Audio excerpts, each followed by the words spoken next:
Magandang araw mga kaibigan. May nagtanong po sa akin isang teenager, bakit daw ba paulit-ulit nating binabalikan ang pagpapakasakit at pagkamatay sa krus ni Jesus, lalo na tuwing panahon ng Kwaresma? Napaka-masokista naman daw nating mga Kristiyano. Napakahilig nating pag-usapan yung mga negatibo o malulungkot na bagay tulad ng kahirapan, kasalanan, kamatayan. Kahit daw yung pinakasimbolo ng ating pananampalataya ay yung krus, na kung tutuusin kumbaga yung pinakamatinding parusa o death penalty nung panahon ni Jesus. Sabi ko po dun sa teenager na nagtanong sa akin, kaya siguro krus ang simbolo ng ating pananampalataya, dahil sinasalamin nito ang isang katotohanan sa ating buhay. Bahagi rin ng buhay natin ang krus. Iba't iba ang dahilan ng mga hinaharap nating krus o pagsubok sa ating buhay. Yung iba tayo ang may kagagawan, yung iba naman dumarating na lang. Subalit, pare-pareho ang karanasan natin sa mga ito. Tulad ni Jesus nung siya ay nakabayubay sa krus, nariyan ang samut-sari at halo-halong hirap, takot, pangamba, lungkot, pangungulila, at marahil galit. Hayaan niyo pong ilarawan para sa atin ng ilang panauhin natin ang kanilang karanasan ng kadiliman o krus sa kanilang buhay. Grade 5 ako noon. Hanggang nakagraduate ako ng elementary, doon na nagsisimula kasi ang edad ko noon, nung namulat po ako sa mga bisyo, nag-edad ko noon ng 14. Doon ko namulat sa mga bisyo na, kasi ako parabang, ako ang tumatayo ngayon na panganay, medyo spoiled din ako sa aking mga magulang, kaya anong mang gusto ko, ibibigay ng aking magulang. Hanggang dumating ang time, mga kapatid, na patuloy nang lumaki, patuloy din ako doon sa aking bisyo. Wala po akong Panginoon noon kasi nga ang akala ko, tama na yung ginagawa ko na lahat kong bisyo, yun ang aking pinapanginoon.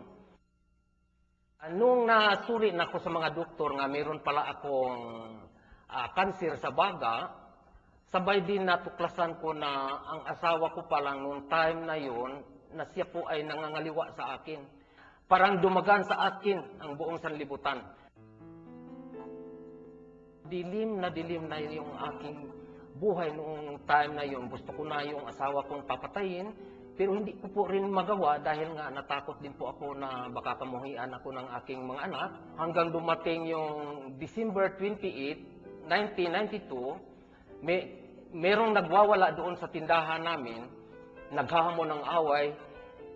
Pinahatulan ko po yung nagwawala, nag-away po kami, piece-to-piece na kami, may dala siya ng itak at may dala rin ako ng kutsilyo. Dahil nga walang-wala na ako sa sarili noon, talagang hindi ko nalaman ang aking ginawa noon kung yun ba ay tama, at napatay ko siya. Po ay nag-voluntary surrender doon sa Municipal Hall sa Imelda, Zamboanga del Sur. March 15, 1993, dinala na po ako doon sa Pagadian City Provincial Jail. Doon ko, kung gaano kahirap ang aking dinanas doon sa Municipal Jail, masigit pa rin doon dahil nandoon na rin yung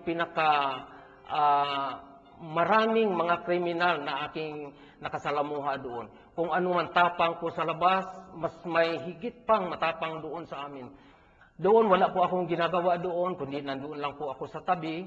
At isang bisis, mahinang-mahina na ako dahil nga meron akong cancer at malapit na rin po doon ang taning sa aking buhay.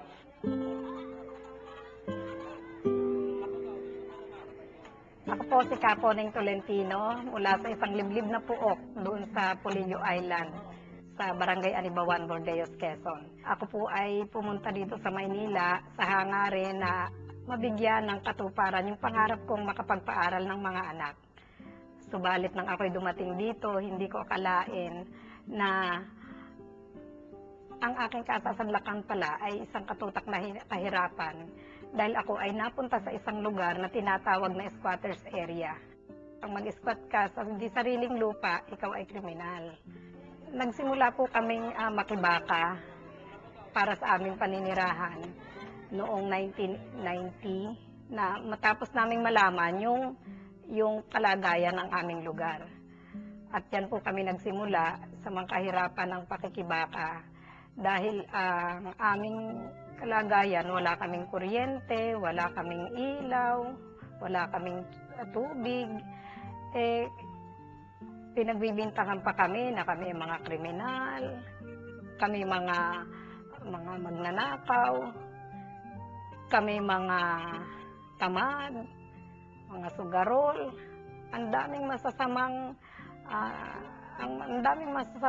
pangalan ay binibintang sa amin dahil kami nga ay mga maralitang nakatira sa squatters area. Ngayon, ang ginawa namin sa aming grupo, sa pangunguna ng Urban Land Reform Task Force, sinikap namin na pawalang bisa yung Republic Act 772 na nagkikriminalize nga ng mga squatter. At nakalaya kami doon sa pagiging kriminal. Nakakapagod kasi yung palagi na lang may ganun yung mayroon lang ang batas, hindi pa tinutupad nung mga dapat nagpapatupad ng mga batas. Pero hanggang ngayon, parang nakakasawa na o nakakapagod na may batas na't lahat, hindi pa naaayos ang aming kalagayan. Ako po si Lydia Paredes. May asawa na ho ako at may 3 anak. Yung buong pamilya namin ay nasa media. Yung asawa ko ay kumakanta. Yung 2 anak kong babae nasa magazines. And yung pangatlo ko na lalaki, nasa eskwelahan pa, high school pa ngayon. Yung pamilya ko, magulo, masaya. We're very, very close. Yung mami ko ay na-diagnose last 2002 of cancer of the bile duct. And she passed away 4.5 months after. She was in very deep pain. She suffered a lot. But sa huli, nakita ko yung grace of God when she got her. From the time she was diagnosed hanggang nawala na siya sa amin, it was only 4.5 months. Kasi nung na-diagnose siya, parang last stages na. I took care of her for 4.5 months, 24/7, like every single day until her last breath. I was beside her. So, nakita ko lahat ng pinagdaanan niya. Nung nalaman kong may cancer ako, usually, pag sinasabi kang may cancer ka, ang unang iniisip mo, mamamatay ka na. That was my first reaction. Wow, mamamatay na ako. May mga anak pa ako. May apo pa akong dadating. So, natakot ako. Physically, madami akong dinaanan na mahirap. Kasi, when you go through chemo, yung gamot pupunta sa buong katawan mo yon, pinapatay lahat ng good and bad cells. So, ang best friend ko dati noon, yung basurahan, kasi lagi ako nasa sahig, akap ko lang yung basura. Doon ako sumusuka. Siguro mga 3-4 days after my session, yun lang ginagawa ko. And then,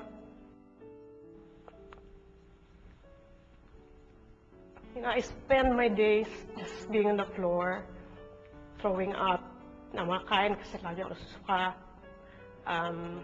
Lahat ng kuko ko namatay, naging itim. My skin was gray, my hair fell off. I used to complain to my sister. Sabi ko, na makadasal. Parang, I really wanted to connect with God, pero hindi ko magawa-gawa yun. So, sabi niya, wag mo na isipin yun. Sabi niya, because there's so many, that's why sabi niya, people send you all of your friends and your family to pray for you. They're doing the praying for you. So, sabi niya, you just